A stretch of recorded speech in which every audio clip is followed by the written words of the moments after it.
அழகே அழகுல அடுத்து நடக்க போதுன்னு வாங்க பார்க்கலாம். மதியும் சுரேஷும் குன்னக்குடிக்கு வந்திருக்காங்க. சுரேஷ் ஒரு கேஸ் விஷயமா வந்திருக்காரு. அவரு கூடயே மதியும் வந்திருக்காங்க. கோமதி, மீனா, ராஜி எல்லாம் கூப்பிட்டதுனால மதியும் சுரேஷும் குன்னக்குடி வந்திருக்காங்க. குன்னக்குடி வந்ததுல இருந்து மதியையும் சுரேஷையும் கோமதி விழுந்து விழுந்து கவனிச்சுக்கிட்டு இருக்காங்க. ஆமா, வேற என்ன இன்னைக்கு செய்யட்டும் அப்படின்னு சொல்லி கோமதி கேட்கவும், மா போதும், இன்னைக்கு மதியமே ஃபுல் விருந்துன்னு சொல்லி அவ்வளவு அசைவ சமைச்சிங்க, போதும், என்னால் சாப்பிடவே முடியல, போதுமா, நைட்டுக்கு சிம்லா இட்லியோ தோசையோ வைங்க அப்படின்னு சொல்லி மதி சொல்லவும், அதெல்லாம் முடியாது, நீ இப்போ வந்திருக்கிய, புதுசாக வந்திருக்கிய, கல்யாணம் ஆகி வந்திருக்கிய, ஏதாவது உங்களுக்கு செஞ்சு கொடுத்தே ஆகணும்ல, நைட்டுக்கு ஏதாவது பண்ணட்டுமா, நைட்டுக்கு பாயா இடியாப்போ இந்த மாதிரி எதுவும் பண்ணட்டுமா அப்படின்னு சொல்லிட்டு கோமதி கேட்கவும், அப்போதான் சுரேஷ், அம்மா போதுமா, இதுவே ஃபுல்லாக இருக்கு, இன்னொரு ஒரு நாள் தானே, நாங்கள் எப்படா ஊருக்கு கிளம்போன்னு இருக்கு, இப்படி சாப்பாடா போட்டு அன்பு தொல்லை பண்றீங்களே அப்படின்னு சொல்லி சுரேஷ் சொல்லவும், நாங்கள் உங்க வீட்டுக்கு வந்திருந்தப்ப எப்படி கவனிச்சீங்க, அதே மாதிரி தானே உங்களையும் கவனிச்சுக்கிறோம் அப்படின்னு சொல்லி கோமதி விழுந்து விழுந்து கவனிக்க,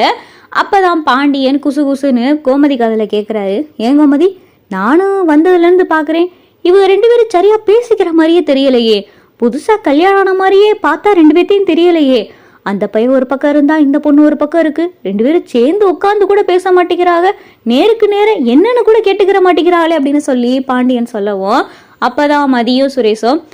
சரிம்மா நான் போய் தூங்குறேன் அப்படின்னு சொல்லிட்டு மதி சொல்லவும், சரிம்மா போய் படுங்க அப்படின்னு சொல்லி கோமதி அனுப்பி வைக்கிறாங்க. ஏங்க, அவங்க கல்யாணம் நடந்தது ஒரு பெரிய கதை, நான் தான் அன்னைக்கு உங்ககிட்ட சொன்னேல அப்படின்னு சொல்லிட்டு கோமதி சொல்லவும், சரி அவங்களுக்கு சம்பிரதாயப்படி எதுவும் அவங்க வீட்டில் செஞ்சாகலாம் அப்படின்னு சொல்லி இங்கே பாண்டியன் கேட்கவும், சம்பிரதாயப்படினா என்ன சொல்றீங்க அப்படின்னு சொல்லி கோமதி கேட்கவும், இல்லடி, சம்பிரதாயப்படி சாந்தி முகூர்த்தம் அது இதுன்னு சொல்லி அவங்க வீட்டில் ஏதாவது ஏற்பாடு பண்ணாங்களா அப்படின்னு சொல்லி பாண்டியன் கேட்கவும், தெரியலையேங்க,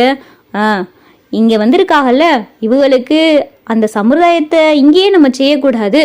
நீ சொன்னதெல்லாம் புரிஞ்சிச்சு, இந்த பிள்ளை கல்யாணம் ஒரு இக்கட்டான சூழ்நிலை நடந்துச்சு, அவங்க அப்பா ஹார்ட் அட்டாக்னு சொல்லி ஆஸ்பத்திரியில் இருந்தார், என்னென்னமோ நடந்துச்சு தான், அதுக்கப்புறம் அதெல்லாம் நடந்து எப்படியும் ஒரு மாதத்துக்கிட்ட மேலே ஆக போகுதுல, இவங்க ரெண்டு பேரும் இன்னும் அப்படியே இருந்தால் எப்படி, அடுத்தடுத்து நடக்க வேண்டிய சம்பிரதாயம்லாம் நடந்தால் தானே அவங்க வாழ்க்கையில் அடுத்தக்கடுத்து போக முடியும் அப்படின்னு சொல்லி பாண்டியன் ஒரு ஹிண்டு கொடுத்து போகவும், என்ன இவர் இப்படி சொல்லிட்டு போகிறாரு, ஒருவேளை இவங்க ரெண்டு பேத்துக்கும் சாந்தி முகூர்த்த ஏற்பாடு பண்ண சொல்றாரோ அப்படின்னு சொல்லி கோமதி நினைக்க, அப்பதான் மீனாவும் ராஜி வராங்க. என்னத்த ஏதோ தனியா பேசிக்கிட்டு இருக்கீங்க அப்படின்னு சொல்லி மீனா கேட்கவும், இல்லடி, நீ மலருக்கு ஒரு ஃபோன் பண்ணி மதிக்கும் சுரேஷுக்கும் சாந்தி முகூர்த்த ஏற்பாடெல்லாம் அங்கே செஞ்சாகலான்னு கேளு அப்படின்னு சொல்லி கோமதி சொல்லவும், ஏத்த எதுக்கு கேட்குறீங்க அப்படின்னு சொல்லி மீனா கேட்கவும், அட கேளடி அப்படின்னு சொல்லி கோமதி சொல்லவும், சரின்னு சொல்லிட்டு மீனா மலருக்கு ஃபோன் பண்றாங்க. அண்ணி, நான் மீனா பேசுறேன் அப்படின்னு சொல்லி மலர்கிட்ட கேட்கவும்,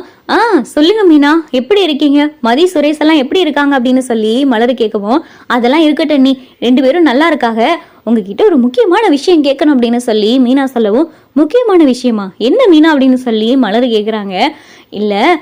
மதிக்கும் சுரேஷுக்கும் நீங்கள் இங்கே சாந்தி முகூர்த்தம்லாம் ஏற்பாடு செஞ்சீங்களா அப்படின்னு சொல்லி மீனா கேட்கவும், இல்லை மீனா, உனக்கு தான் தெரியும்ல, அப்போ அந்த மாதிரி சூழ்நிலையில் கல்யாணம் நடந்ததுனால நார்மலான ஒரு ஃபர்ஸ்ட் நைட் ஏற்பாடு கூட அன்னைக்கு செய்யவே இல்லை, அன்னைக்கு நைட்டு கூட அவங்க அப்பா ஹார்ட் அட்டாக்னு சொல்லி ஹாஸ்பிட்டலில் இருந்தாரா, சுரேஷ் இந்த கல்யாணத்தை பிடிக்காம செஞ்சுக்கிட்டானா, ஏற்கனவே இவங்க ரெண்டு பேத்துக்கும் சண்டை வேற, இதில் எங்கிட்ட கூட இந்த ஏற்பாடெல்லாம் செய்கிறது அப்படின்னு சொல்லி யாருமே இதை பற்றி பேசவும் கிடையாது, நான் கூட இதை பற்றி யாருக்கிட்டையும் அவர்கிட்ட கூட சொல்லலை, இங்கே ஃபர்ஸ்ட் நைட் ஏற்பாடுன்னு சாந்தி முகூர்த்த ஏற்பாடு எதுவுமே நாங்கள் செய்யலை, அடுத்த சம்பிரதாயம்னு சொல்லிட்டு எதுவுமே அதை பற்றி நாங்கள் செய்யவே கிடையாது, அதை பற்றி நானும் இதுவரை மதிக்கிட்ட பேசவும் கிடையாது அப்படின்னு சொல்லிட்டு மலர் சொல்லவும், சரி அண்ணி, அத்தை இதை தான் கேட்க சொன்னாங்க, நான் அப்புறம் உங்கள்கிட்ட பேசுகிறேன் அப்படின்னு சொல்லிட்டு மீனா ஃபோனை வைக்கவும், அத்தை அவங்க அந்த ஏற்பாடெல்லாம் எதுவுமே செய்யலை அப்படின்னு சொல்லி மீனா சொல்லவும், அவ்வளவுதான் நடி, நம்ம இங்கே அவங்களுக்கு சாந்தி முகூர்த்த ஏற்பாடு பண்ணுறோம் அப்படின்னு சொல்லி கோமதி சொல்லவும், அத்தை என்ன ஏதோ பரீட்சைக்கு ஏற்பாடு பண்ணுற மாதிரி சாந்தி முகூர்த்த ஏற்பாடுன்றீங்க, எதுக்குத்தான் இந்த தேவையில்லாத வேலை, அவங்களுக்குள்ளே இன்னும் ஒரு அண்டர்ஸ்டாண்டிங் லெவலே வரலையே அப்படின்னு சொல்லி மீனா சொல்லவும், அடி இப்படி ஏதாவது பண்ணாதானடி அவங்களுக்குள்ள ரொமான்ஸ் வரும், அதுக்கப்புறம் அப்படியே அவங்க அடுத்த கட்டத்துக்கு நகருவாங்க அப்படின்னு சொல்லிட்டு கோமதி சொல்லவும், அத்தை நல்லா பிளான் பண்ணுறீங்க, ஆனால் அதுக்கு அவங்க ஒத்துக்கிறணுமே அப்படின்னு சொல்லிட்டு மீனா சொல்லவும், அவங்க என்னடி ஒத்துக்கிறது, நம்ம நாளைக்கு விருந்தெல்லாம் வச்சுட்டு நைட்டு சாந்தி முகூர்த்தத்துக்கான ஏற்பாடு மாதிரி ரூமெல்லாம் டெக்கரேட் பண்ணி வைப்போம், மதிக்கிட்டையும் நான் ஏற்கனவே பேசியிருக்கேன், இதை பற்றி மதிக்கிட்ட நான் பேசி புரிய வைக்கிறேன், அதுக்கப்புறம் நடக்கிறத பார்த்துக்கிறோம் அப்படின்னு சொல்லி கோமதி சொல்லவும், என்னமோ சொல்றீங்க அத்தை, உங்க விருப்பம் அப்படின்னு சொல்லிட்டு மீனாவும் சொல்லிடுறாங்க. மறுநாள் ஆயிடுது. இங்கே மறுநாள் மதிக்கிட்ட கோமதி, மதி நான் உங்ககிட்ட ஒன்று சொன்னால் தப்பாக எடுத்துக்கிற மாட்டியே, உன் பெத்த அம்மா மாதிரி நான் சொல்கிறேன் அப்படின்னு சொல்லி கோமதி சொல்லவும், சொல்லுங்கம்மா என்னன்னாலும் பரவாயில்ல அப்படின்னு சொல்லி மதி சொல்லவும், இல்லைம்மா நீயும் சுரேஷும் வாழ்க்கையை தொடங்கணுமா, இது வாழ்கிற வயசு, நீங்கள் எத்தனை நாளைக்கு தான் இப்படியே இருப்பீங்க, நீங்கள் 2 பேரும் நல்லா இருக்கீங்க பார்க்க, இதை நான் உங்ககிட்ட ஏற்கனவே சொல்லியிருக்கேன், உங்களுடைய வாழ்க்கையை அடுத்த கட்டத்துக்கு நீங்கள் கொண்டு போகணும் இல்லையா, புருஷன் பொண்டாட்டியை நீங்கள் 2 பேரும் வாழ ஆரம்பிக்கணும் இல்லையா.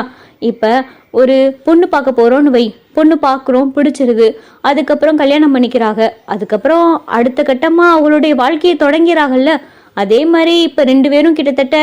ஓரளவு கொஞ்சமாவது ஒரு 1% புரிஞ்சிருப்பீங்கல்ல, அடுத்த கட்டமாக 2 பேரும் வாழ்க்கையை தொடங்குங்கம்மா, உங்கள் 2 பேர்த்துக்கும் இன்னைக்கு சாந்தி முகூர்த்த ஏற்பாடு பண்ணியிருக்கோம் அப்படின்னு சொல்லிட்டு கோமதி சொல்லவும், அம்மா அப்படின்னு சொல்லிட்டு மதி ஷாக்காகவும், இதில் அதிர்ச்சியாகலாம் ஒன்றும் கிடையாது, நான் சொன்னதை கேளு, நீங்கள் 2 பேரும் வாழணும், அந்நியோன்யமா நல்ல தம்பதிகளா நீங்க 2 பேரும் வாழணும் அப்படின்னு சொல்லி கோமதி சொல்லவும் மதியால எதுவுமே பேச முடியல. கோமதி வீட்டுல மதிக்கும் சுரேஷுக்கும் சாந்தி முகூர்த்த ஏற்பாடெல்லாம் ரூம் எல்லாம் டெக்கரேட் பண்ணி வச்சிருக்காங்க. சுரேஷ் யதார்த்தமா ரூமுக்குள்ள வர ரூம் எல்லாம் டெக்கரேட் பண்ணியிருக்கத பார்த்துட்டு, என்ன ரூம் எதுவும் மாத்தி வந்துட்டோமா அப்படின்னு சொல்லி சுரேஷ் அதை திருன்னு பார்க்க, பின்னாடியே பார்த்தா மதி புடவெல்லாம் கட்டி கையில பால் சொம்பெல்லாம் வச்சு பொண்ணு மாதிரி ரெடியாகி வராங்க. இங்கே மதியை பார்த்ததும் சுரேஷுக்கு அவ்வளவு ஆச்சரியம், என்னடா நடக்குது இங்க அப்படின்னு சொல்லி சுரேஷ் திருன்னு முழிச்சுக்கிட்டு நிற்கிறாரு.